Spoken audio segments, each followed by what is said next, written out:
Hello and welcome to The Inner Table, the art of living well. And before I go any further, I'm going to say we have these wonderful series sponsors, Coravan, who have given us a brilliant 20% off discount code for all of our listeners. And I'll get back to that code at the end. But just to say that Coravan helps you save a life one perfect glass of wine at a time. With Coravan's wine by the glass systems, you're free to enjoy any wine at any time in any amount, whether you love bold reds, refreshing whites, or sparkling wines. And we love them all. We do indeed, especially with Coravan. Exactly.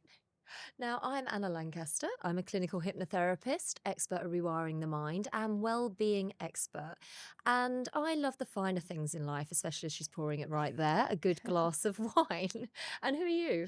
I'm Libby Brody. I'm the founder of Bacchus and Brody Wine Consultancy. I'm a wine judge, host, presenter, and the weekly wine columnist for London's City AM. And I am indeed pouring this beautiful wine with the timeless Coravan, which is so clever. It puts this little needle through the cork, and then you pour out the wine. It puts a gas into the bottle, and it saves the wine for years. I'll send that over to you so you can pour yourself a glass. As I introduce our incredibly exciting guest, we are so thrilled to have with us Helen Lederer, who is a writer, actress, comedian, and presenter. Now, I first fell in love with her as Catriona, the dippy journalist in iconic hit show Absolutely Fabulous. But more recently, Helen was in Fawlty Towers on the West End at the Apollo Theatre and played a love interest for Ken Barlow in Coronation Street, as well as an online shoe fetishist in Midsummer Murders on ITV. I'm also a massive fan of that programme as well. Love ITV. Her first novel, Losing It, was nominated for the PJ Wodehouse Comedy Literary Prize. In 2018, she started the Comedy Women in Print Prize to celebrate and enable witty women writers, which I can say because I haven't had a lot of glasses yet. And this is what we're really, really excited about talking about today. Her latest book, Not That I'm Bitter, is a new funny memoir that the Times Radio actually called Book of the Year. So welcome, Helen. Such a pleasure to have you here. Well, I really enjoyed that slow pour. And while you were speaking of all my accolades, merci beaucoup, I did do a little bit on the nose. So it's very strong. It is. What are you getting on this? I'm getting a lot of wine. No, Yes, that's a so good it's got answer. a lovely, what I like is the mouth feels quite creamy. It's got a lovely texture to it. On the nose, I'm getting stone fruit, so apricot and peaches, a bit of ripe lemon. It's Wow. quite floral because it's actually a blend of Sauvignon Blanc Semillon, which is like a Bordeaux blend, and Chardonnay all together. Oh, But from it's the a lot. it's a There's lot. a lot going on. There's a lot going on there. There's a lot on the nose, and because did you ask me what I mean? You said white wine, Yeah, and not red. Not red. That was a good start. But I was thinking it's sort of grassy, Sauvignon Blanc. It's pretty. Yeah. And I did a weird job I did, which I don't do now, was years ago, the Express magazine asked if I would be their wine columnist. This was before you got I into did wine, not know a this. long time ago. And I said, fine, but why? And they said, because we thought we wanted a familiar face that looked as if they liked a glass of wine. And I thought, that I was think me. that might be why I was employed So- too, except just the latter part. But it's interesting, isn't it, how people associate for their purpose they wanted someone vaguely familiar, which I am vaguely familiar to. I'm very niche, but I do enjoy drinking. I love it. Well, this is the right Yeah, podcast it's the for right you. podcast. And this, I think, is Achaval Ferrer, we are a producer from Argentina, Uco Valley. Everyone thinks of Malbec from Argentina, but actually do some phenomenal white blends like this one as well. I'm getting overexcited now about my wine. I mean, obviously, I'm not a wine columnist now, But she might be now- taking your job. Yeah, well, hang on. I'm an enthusiast, and I love meeting other people who really love it. Yeah. Because you clearly love it, you shine with it. But I mean, you've been doing this for a while now, so you must love it. Do you have a favourite country or a favourite region that you tend to buy? Your sort of go-to? At the moment, I'm really keen on drinking. That's something that you probably will sort me out on, because I think with the hot weather and the sort of the cycles of life at the moment, I will go into a pub and I will not be particularly discerning. I'll go for a Sauvignon Blanc, and if sometimes they don't allow you to have that by the glass, then what did I have? A Gavi. Ooh, I like And that like was a kind of Gavi. like Italian. pretty Yeah. strong. So it's weird how some people say, "Oh, you're not. You have to have a bottle or a glass." How do they decide which is which? Anyway, but I am quite coveting this. Mm-hmm. I enjoy a glass of wine with people, especially now. I was really looking forward to this, and I'm enjoying it. Well, cheers. Oh, We were Cheers, looking forward to mateys. Thank you having for Yeah, you. yeah, yeah. yeah. You Cheers, have to cheers. chink. Lena, Yeah. try And not to laugh in into the the old mic. Oh. acting times, whenever you do a chink, you have to look the person in the eye, and then when you say that, then the person gets shy and you go, "Oh God, I don't want to look." So you have to look me in the eye. You don't want to. Why would you? Anyway, cheers. Right. Cheers. Helen. Cheers. Mm. Talking about I mean, you obviously you love wine, you love a drink, and I know we're going to go back and talk about the book, but as we sort of led in with this, you love wine, you love a drink. Obviously, acting, touring, it's a hard business on the mind, the body, Mm. and the soul. When you were out there doing that, Mm. firstly, how did you cope? Like, how do you do that when you're acting? And secondly, how do you find any sort of balance? Well, I think working is good. I think, and the older you get, I did see a clip on TV the other day with when TV goes horribly wrong, which I thought was, those lovely easy programs. Yeah. And there was a clip of Barbara Cartland, a listener with us, who was very, very old.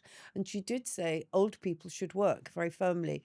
And I believe in that. So you have to, the trade-off of being overwhelmed, doing 8 shows a week, leading up to Comedy Women in Print event at the Groucho Club, and making that happen, and promoting Not That I'm Bitter all at once, was hard. And I coped with it twice a week. I would go with my newfound friends in the company to the pub opposite the stage door, and I would tank it. I would tank it. 3 delicious glasses of wine. Now, some people might say that's quite a lot. I don't know what you think. Some people But it can ruin their lives. but I loved it.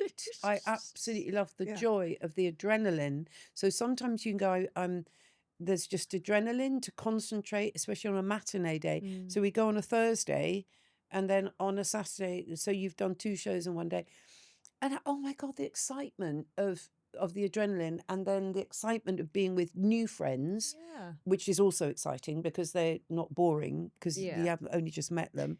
I mean, you haven't fallen out with them. Do you know what I mean? It's all new blood to feast on, and the wine. So, but then that's quite a big thing to come down off. Yeah. But it did keep me going, possibly artificially. So I'm really aware of it. I mean, I'm just a person of extremes. But do you know what? Being so busy and learning, like when you learn scripts and that, you're learning new things. So neuroplasticity, you're keeping that brain growing. You're keeping yourself, fresh and new, rather than just doing the same things all the time.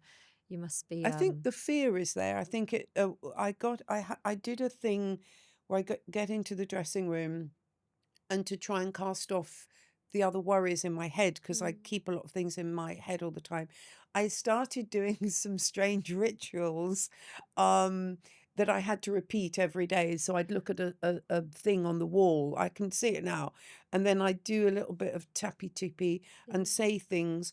And if other things came into my head that were worrying, I would say to myself, throw it away in a very aggressive way. And that was my thing. That's a really So I good did thing. that ritual because I knew that I couldn't allow anything in my head to be with me in the walk out of the dressing room, down the stairs, and onto the stage. It's a So you really good yeah. thing. Yeah, because you're instructing your mind then. You're Yeah. like getting, and you're stopping yourself and going into that, the what's it called? The cycle when you go into ruminating thoughts and that. Exactly. And I can do that. I mean, and I'm curious to know what other people have in their minds, because of course none of us will ever know what is, if people knew what was going in my mind, it's quite dirty and filthy and negative. And you go, but maybe everybody's is the same. Maybe everybody is slightly judgy or worrying or against themselves. I don't know what another normal brain is. God, you know what? So many people's mind. I mean, we're the most negative to ourselves. Our self-talk in our mind for most people is pretty negative. If we spoke to our friends like we speak to ourselves, we wouldn't have many friends left. Right. No, We have a that's negative it. bias, right? Yeah, we sort of Yeah. remember. We're more likely to remember a negative thing Yes. than a positive thing. Like if a bunch of people said 10 wonderful things Yeah. about something Yeah, you've done, you'd and one remember the person mean goes, thing. like that wasn't great, you'd go, Why didn't they think that was?" I do think that happens. No, We it cling does. to Is that it. is that I human think that's nature? It's Or is that survival to normal? look at the negative, to look for survival, so that because that could be a threat. So you're looking for threats to Oh, eliminate them. So okay. you So is that often. helpful then to identify Do you know what? negative I don't concepts? think it is nowadays. I think Yeah. it goes too far. I think that I mean the science behind it is that you are looking for things to that could be dangerous. Okay. But actually, a lot of our thoughts, we can go into those ruminating places where if you have Yeah. one type of thought, positive or negative, another one will join it in 17 seconds, exactly the same. Another positive or another negative. So what you do is very clever in throwing it out. Well, it You was a interrupt new it. thing that I taught myself. Mm.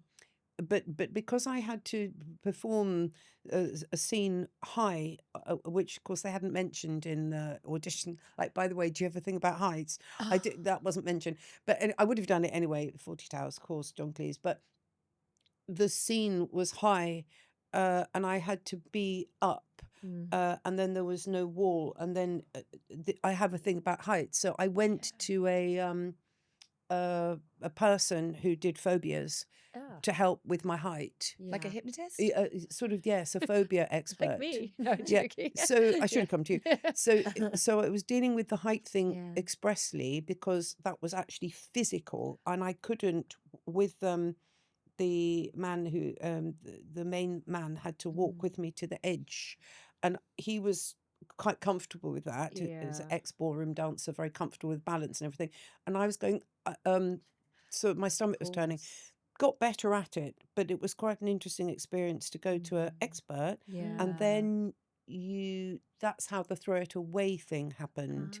But I wasn't happy up there. I'm still not. How are you both on heights? I love them. You okay? Oh, But I'm you're quite that type. addicted. I'm the You're person an that sits adrenaline. on the edges of things. I'm I not used to that. climb out my window and sit on the windowsill to read a book and stuff, and have my legs dangling down. So Okay, I quite enjoy interesting. So it. you don't have a problem about safety or No, yeah. I have very little self-preservation in anything I do. What would frighten you? Would it be a social situation? No, almost never. Anything happening to my child. Mm, I mean, when I mm, became a parent, a lot more fear entered my yes. life.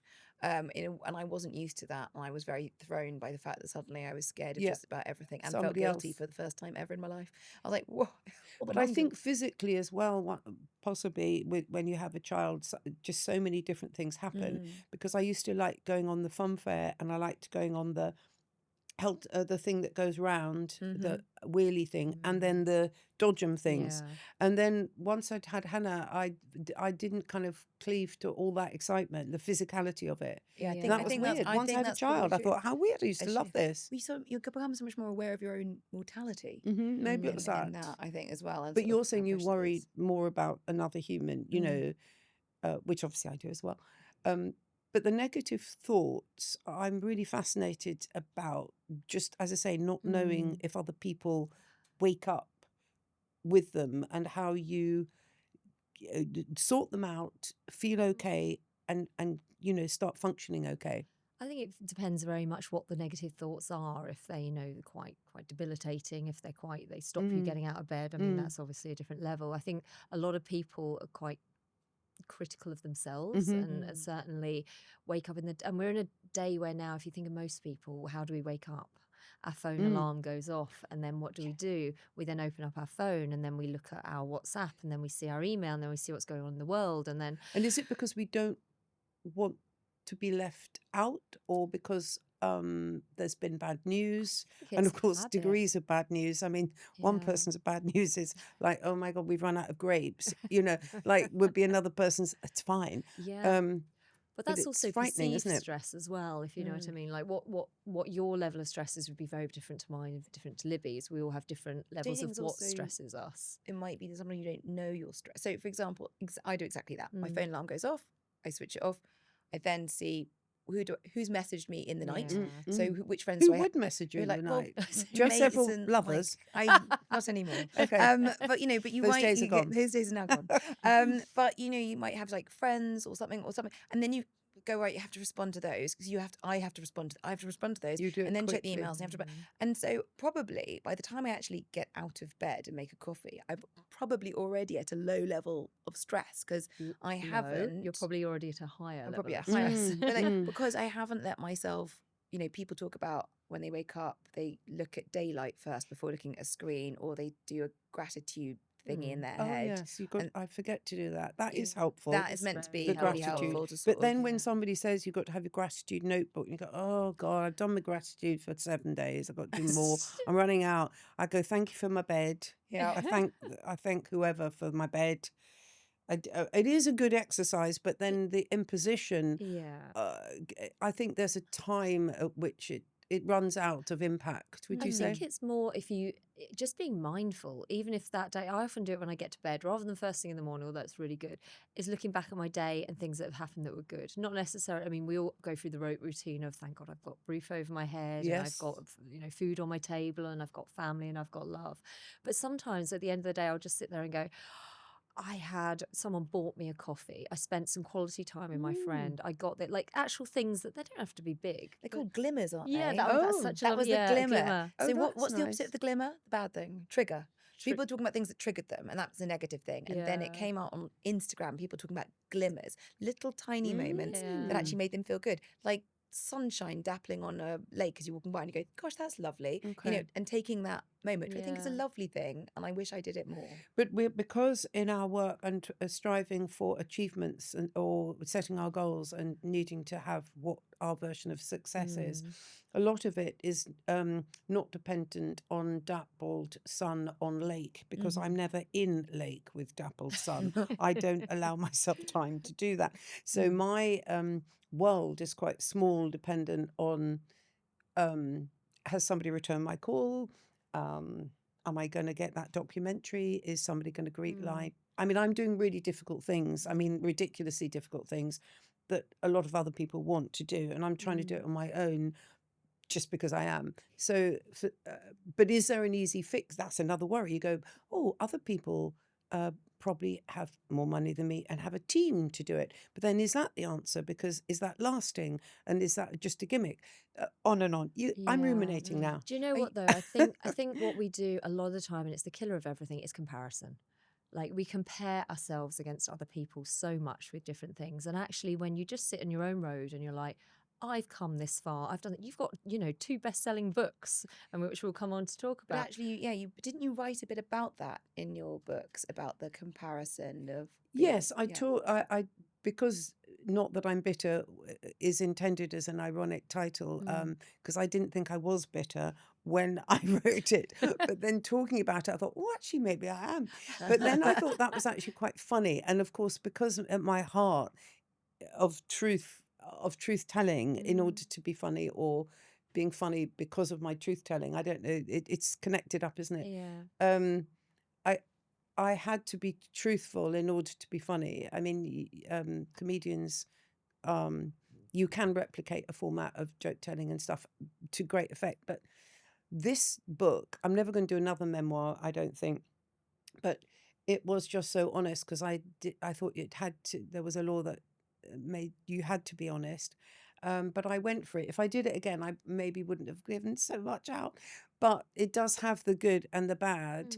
But ultimately, it was the narrative. I just want you to laugh. That's my hope, because of identification. So already we've talked a bit. You obviously clearly know a lot about your field. It's very comforting, and it's about connection, isn't it?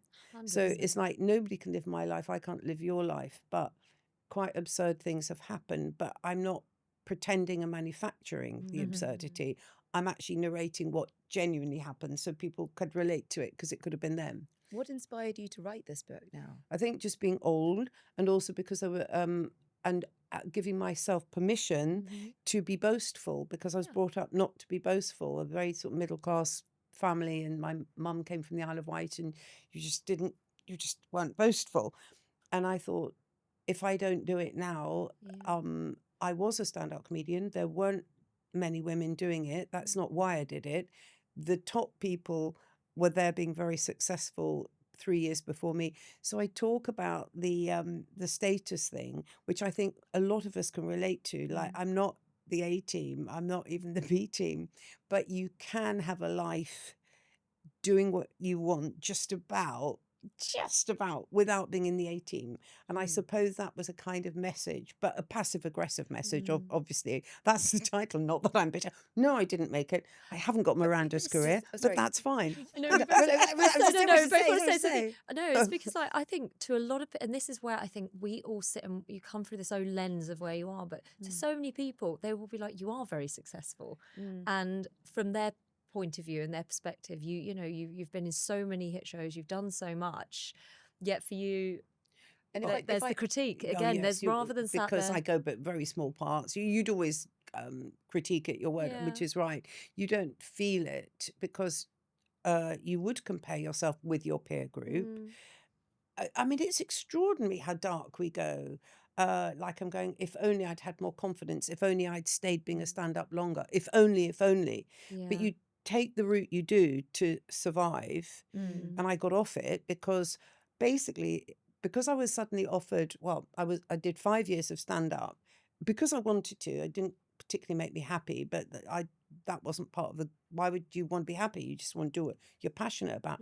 And then when you get a comfortable job in radio where there's an audience and people clap when you haven't even done anything, it was so startling. I just thought, oh, this is not, why would I go, you know, but then you go, no, but I should have done the hard shoulds, all those, I should have. Why you were know. you so passionate about comedy if it didn't make you happy? What was your draw to it? You say you came from sort of a middle class Yeah. Isle of Wight family. Not completely English, bit dodge, bit of a not a normal background, but I can assure you. But that era, because I'm older than both of you, obviously, it was an era of this is how one behaves, and you write thank you letters, and you don't make a fuss, and you try and pass exams, and to please your parents. It was quite a. I think now, of course, when you especially with you being a parent, I mean, you probably just say, you know, you just want them to be happy. Yeah. I think Libby you know doesn't. I have to watch myself. I have an adult daughter. You know, you don't want to impose your own. But all your parents, they mess you up, parents. But it doesn't mean to say they don't love you. The trick is there's a lot of love, but we're all going to make mistakes, aren't we? Well, it's So what everyone's first time of being a parent. Yeah, nobody there's no tells you. manual to it. That is I very don't true. think I did a terrific job, but the love was 150. And you did probably the best you could. I don't you think know, any parent feels they've done No. a brilliant job. No. As I said, it's the first time I had such guilt about stuff. And I Yeah. was like, I have never felt guilty about anything I've done in my life before now. And then you suddenly really, really want to do perfectly for this small Yeah. person that is so vulnerable and needs you. It's a And big that might one. change as they grow older a bit. But They yeah, become particularly when individuals. Just be Yeah. prepared for that. Yeah, I'm not like sure. adults with Yeah. opinions. No, Yeah. It's very I'm not sure. discomforting. I mean, at the moment, I like the fact his largest opinion is about Pokemon, so that's Oh, fine. well. I can deal with that. I have But, a 13-year-old. Oh, so gosh. yeah, Oh, you that's a have- big thing. That's he's- a big shift. Yeah, literally, he's now no longer my little baby. He's he's got his own opinions. He tells me off. He tells me to walk quite nicely on Yeah. the inside of the road because now he's little the gentleman. That's protective. It is. That's It's very lovely. kind. Sweet. So from this cluttered childhood, how did you embark on comedy? What took you into it? Because I was funny at school, and I think that all of you, I'm sure both of you were, you know, like I always say this, you look back in your class and there's always like one or two you're going to cleave to, aren't you? You go, well, they're the bossy one. I won't hang with them. They're the a bit sneaky one, you know what? But you always like the one who likes a laugh. Yeah. Because that just brings joy. Going back to what you two were talking about, joy with wine, joy with well-being. I think laughing, oh my God. If you can laugh, like genuinely, how rare is that? And so I did find things funny. And because I had to miss school quite a lot because of the asthma, I'd come up with good games. So I was quite popular, which annoyed some people, of course, as we have now in the Always real will. world. I have my enemies, oh my gosh, in the senior school. Elizabeth Porter, you know who you are. But, you know, we were both kind of, but I didn't do it for that. I just did it because I wanted to laugh. It wasn't conscious power acquiring.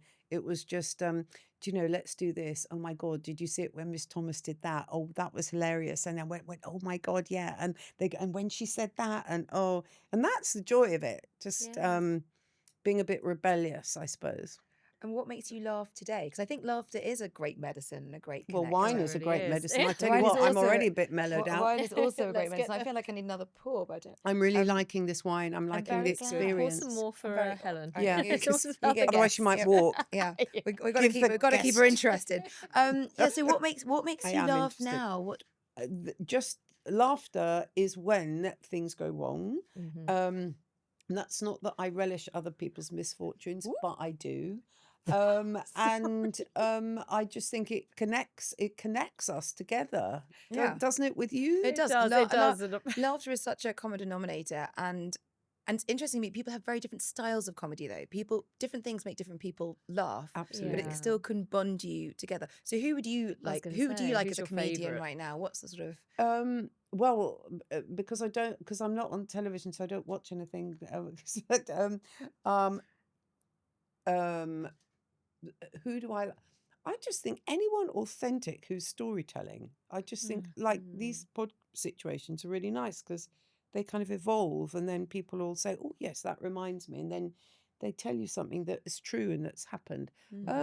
There are funny people. I mean, I did like Victoria Wood. Did both of you? Yeah, yeah. I no, felt Victoria she Wood. kind of landed and claimed some territory that was safe for all of us, and yet we knew that we would laugh. Mhm. And the two things, I mean, like with Comedy Women in Print, you're just going, you just want to encourage more witty women putting their Yeah. narratives out there, and that in turn will change the sitcoms and the films and the way we understand each other, and it's deeper than we think. And you know, as an example, I'm just thinking, well, thank goodness for Victoria Wood, because I felt so safe, and yet she was a bit racy and doing new things, and that's a lovely landscape, isn't it, for us all? Yeah, And it totally. is evolving, and women are getting bolder and funnier and not necessarily ruder, but in some cases bring it on.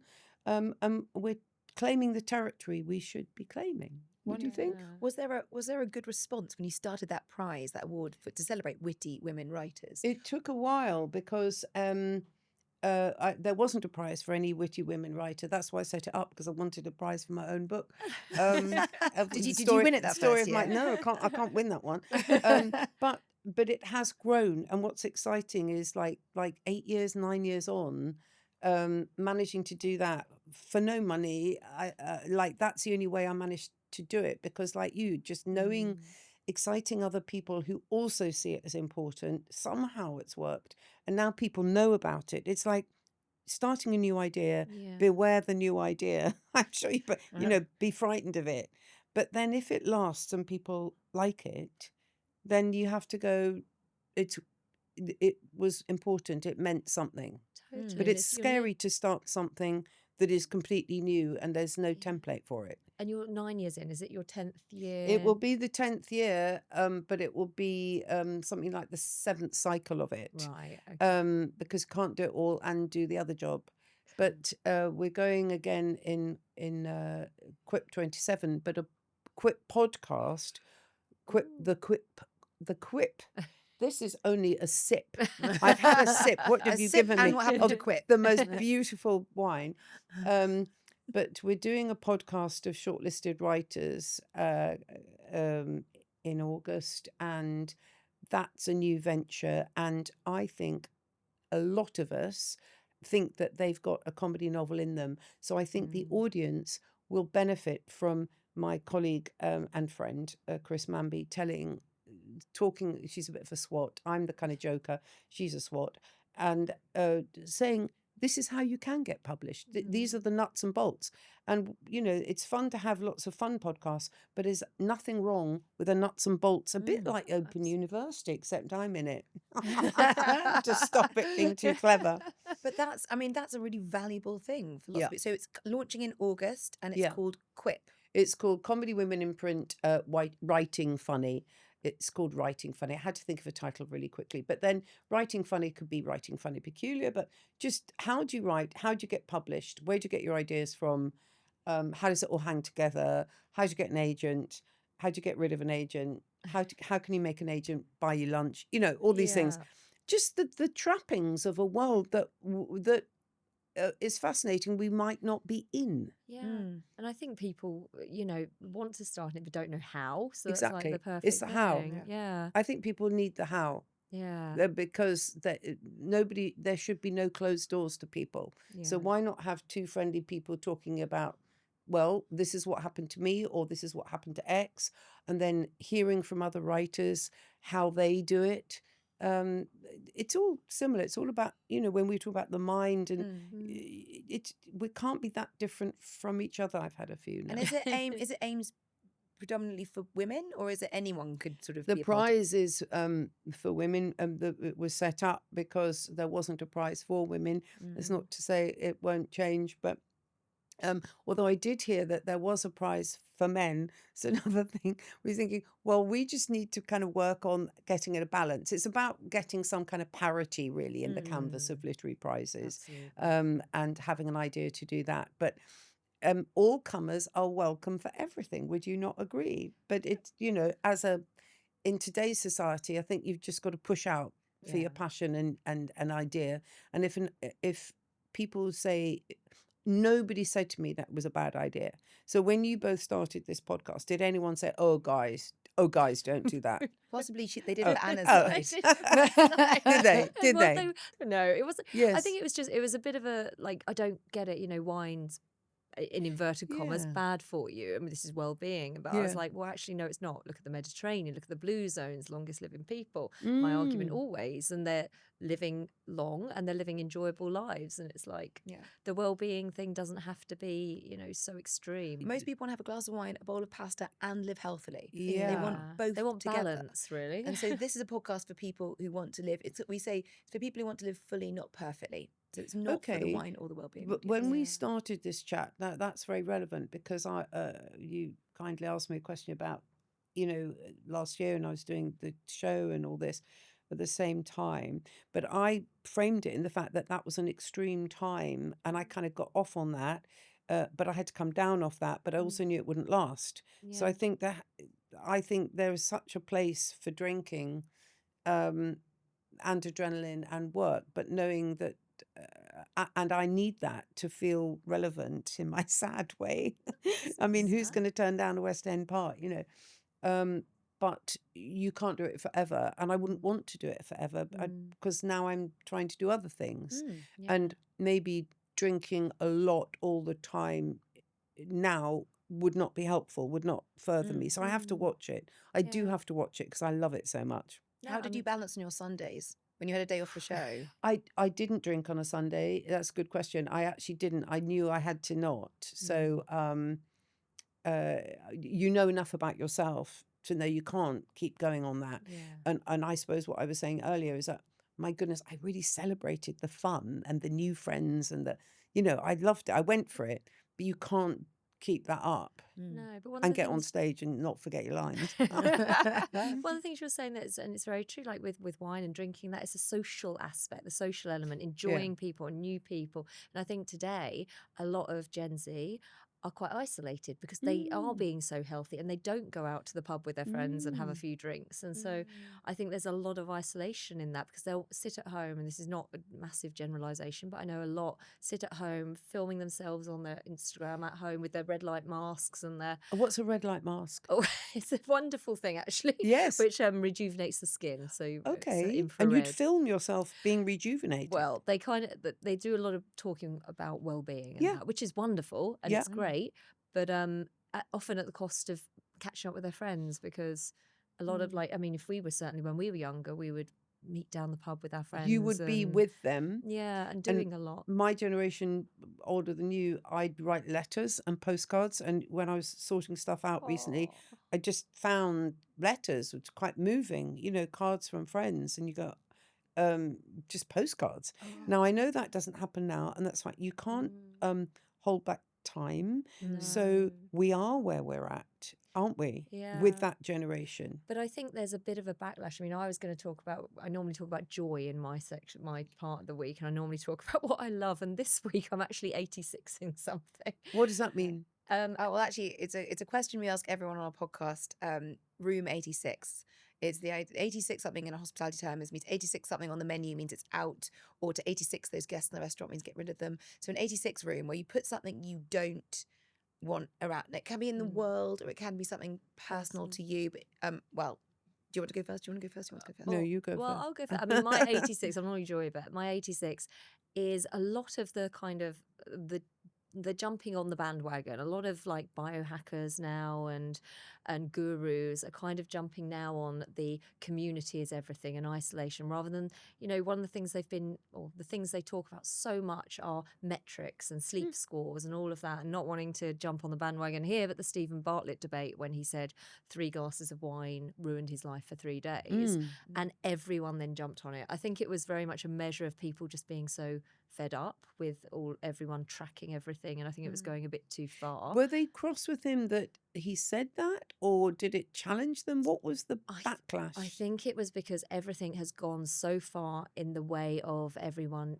checking their metrics on going to the gym, on sleep scores, on everything to do with your health and well-being, rather than enjoying life. So you're kind of like checking. I'd have clients, and they would even say to me, I went to bed, I had a wonderful night's sleep. I woke up, I looked at my sleep tracker, and it said that I didn't have a good night's sleep. And then he was like, well, I didn't then feel like I had a good night's sleep. Then I felt tired. And it's like, trust your own body a bit. Listen to yourself. Why do people have these? I mean, obviously there's an industry, so I wonder what's it's driving that. People are wanting to be healthier and live healthier longer, but I think it's just got to that stage where it's got a bit too far. And I think there was the backlash because people are like, this is too much. We're not enjoying ourselves anymore. People were stopping going out that night to meet their friends because they prefer to get their sleep score up. Yes. And it's like, you're just not. Do you get a little endorphin hit? Like if you get a like on something, is it a little, my score's really good, little endorphin hit, a little moment of pride, and that outweighs meeting your mate for a glass of wine? I don't think so. I think it's like they feel bad about themselves if they're not getting their 100%. That's self-optimization gone mad. The self-optimization phrase, could you just deconstruct that for me? So everyone's talking about optimizing the best sleep scores, the best day at the gym, their best, I don't know because I don't do it. I'm not, it's not my world. People sort of looking at their datas and optimizing the best skin health, gut health, physical health, mental health. And numbers. But it's all numbers and tracking rather than how you feel in your own body. I'm glad I'm happy if I can run up the stairs in my house, and it's and I sort of just, and I don't track anything. But anyway, and we're running out of time, so I need to ask. But that isn't true. I would say that quite recently, about a month ago, I hadn't looked after myself that much, and where did I go? An amazing place, Harley Street Diet Clinic.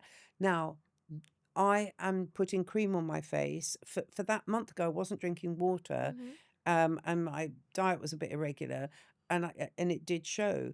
And so my excitement I totally get what you're saying, but then I go, oh my goodness, you just have to put amazing creams on, and you can. So that's exciting. So monitoring yourself is quite useful when it gets quite bad. Do you know what? Absolutely, always monitoring yourself and making yourself better and checking, because you looked at your skin and you're like, I don't look bad. Great. And I was filming myself because obviously you have to do this, the Instagram thing, and I just thought I'd do it, and then I go, I'm not looking. There's a lot of lines there. Obviously, I'm old, so I would have, but I could improve that, and I wanted to improve that. And that's a lovely thing. Yeah, and that's a lovely thing. But you can do a hedonistic double show day in like a few glasses of wine with your friends. And you can go to High Street and get a beautiful cream and look after your skin. And there's you are balanced. You are balanced. Just wish you didn't have that line there. But it got rid of some lines. I mean, that's amazing. So Harley Street Clinic. Yes. Yes, the Harley Street Skin Clinic. Leslie Reynolds, she is amazing. So you just go, they helped me with some cream, which I then remember to put on, and it has helped me. Now you go, okay, one can get into a groove of forgetting to drink water and stuff, and so that was a result. Yeah. But I'm fascinated by the people with their watches, because sometimes if people look at watch, I think that I'm boring them, but actually it's just looking at how many times their mattress does something for Which, them. by the way, is also quite rude in a conversation. I'd be like, how Like, dare you oh, be my tracking your sleep heart score. rate? But it's Like, weird, 'cause it's another it's another dimension that you yeah. are both aware of that I'm not. So I have to ask you now as well. It's your turn. 86. What are you going to 86 from the world, from yourself, Yeah. from anything like that? What are you putting in room 86? Something that is not helpful to Something that me. you want to get rid of in the world or yourself. Could be anything. Judgment. I'm going for a big one. Ooh, it's a big one. good one. Just people deciding that someone isn't worthy. Because I think we're so driven. Maybe this is akin to what you're saying. We're so driven by followers, and because the world, you can't put the world back. The world is full of influencers now, and I don't have a problem with that. That's just the evolution of our society. But just be open to each other. You just don't judge. Just I will put judgment. Just, you don't know how you're going to turn up. You don't know how you're going to get on with someone. You just put your energy in, and then magic happens. And if somebody's bringing judgment to the table, then the magic won't happen. Is there something you do that just always brings up your mood? I think our conversation has reminded me how important it is to actually push on the WhatsApps and the texts. Can I meet you in this place? 100%. Are you free?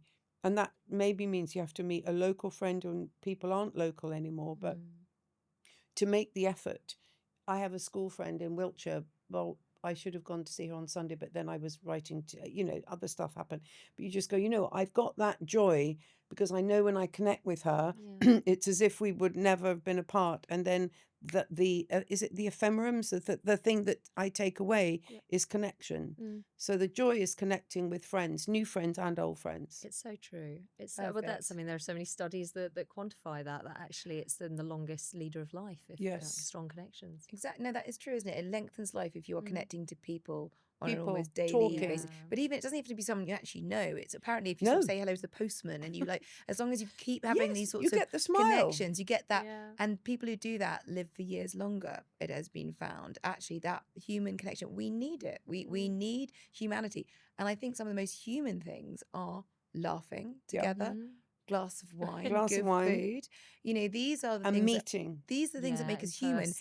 Can't all be on a screen. Yeah. It can't all be. No. That way madness lies. I think connection, and I love that you brought that for your joy, because it is something we've had guests from different walks of life. All different walks of life, from the well-being side, from the wine side, from comedians and UN speakers and everything. And actually, so often when we talk about what's important, it has been this connection with a living creature. It could actually be a dog. Nick Eads was a dog, but dogs are fine. But it's dogs are fine. But it's that. But it is that connection that makes our humanity. Yeah, you're not alone. That's the point. A life at the end of your days, you don't sit thinking about the TV you didn't get or that. You're sat there thinking about the people you love and. And I'm afraid we only have a few more minutes left. Oh, wow. So I want to ask you, Helen, what's next for you? What's coming up in your busy life? What's next immediately currently is Comedy Women in Print podcast, which is a new venture, and CWIP 27, which will hopefully create new comedy women writers and celebrate the best of witty writing. I want to do a spy film, frankly. I just want to do a spy film. Put it out there on the podcast. I want to do this spy film that I know is amazing, and it's based on a real story of my grandfather, who was a secret lister, and my mother, who is a code breaker at Bletchley Park. And I just want to do that spy film before anyone else does. Has it been written? Are you writing it? Yeah. Just need some investment. Perhaps we can talk to your supporters. Coravan, do you fancy? Just want to do the spy film, please. Thank you. Wow. Okay. Well, that's an incredible. That's out there. That said, Helen, it's in the ether. I mean, I think that's absolutely brilliant and really exciting. And I just don't see you ever stopping. No, that is in you. But if I totter, I hope someone will go, best not totter. Here's a seat. Maybe not do that.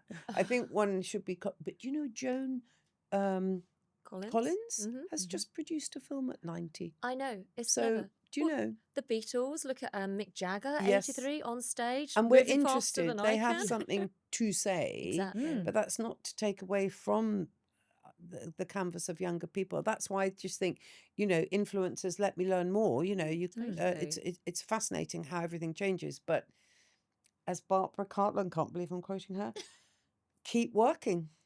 100%. Yeah. Brilliant. 100%. And Wow. and where can people find you? They find me in the local winery, wherever it may be, and also Helen Lederer, where you put the at thing, don't you? Go at Helen, Instagram. the Instagram where Yeah. it goes at and then the name Helen And that Lederer, is how people and then find I wave and I'm very excited to meet everyone.